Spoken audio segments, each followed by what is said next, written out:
آج بھی وضو کا پانی جو بندہ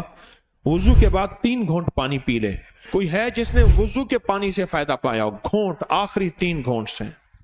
وہ ہاتھ اٹھا، وہ ہاتھ، وہ ہے بہت سارے۔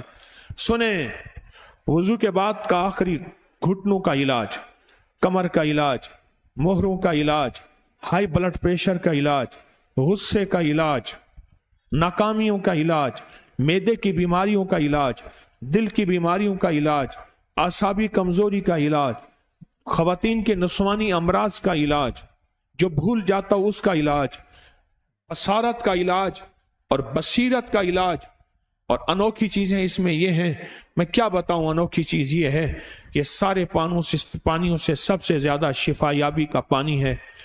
زمزم کے بعد بارش کا پانی ہے۔ اور اگر کبھی بارش کا پانی مل جائے، بارش کا پانی میں یہاں جمع کراتا ہوں، بارش کا پانی میں نے اسپیشل ڈسپینسر اس قسم کی بوتلیں لی ہوئی ہیں، اس میں بھرواتا ہوں، رکھواتا ہوں، گھر پیتا ہوں۔ یاد رکھیے گا، نور الدین زنگی رحمت اللہ علیہ، میں اس کے مزار پہ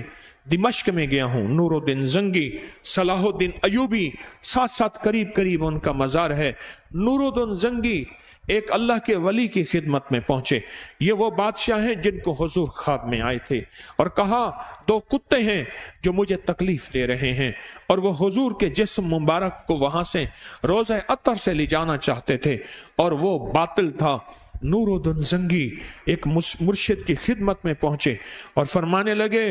نور الدین، آج کے بعد تو نے پانی نہیں پینا، تو نے بارش کا پانی پینا ہے۔ اگر روح کی منزلیں طے کرنی ہے، اگر بارش کا پانی نہیں ملتا، وضو کے 3 گھونٹ پینے ہیں، اور وضو کے 3 گھونٹ نہیں ملتے تو زمزم کا پانی پینا ہے۔ تو نور الدین زنگی ساری عمر زمزم ملتا تھا تو زمزم پی جاتے تھے، بارش ملتی تھی تو بارش پیتے تھے، ورنہ وضو کے 3 گھونٹ پیتے تھے، اور پھر ہر رات آقا کا دیدار ہوتا تھا۔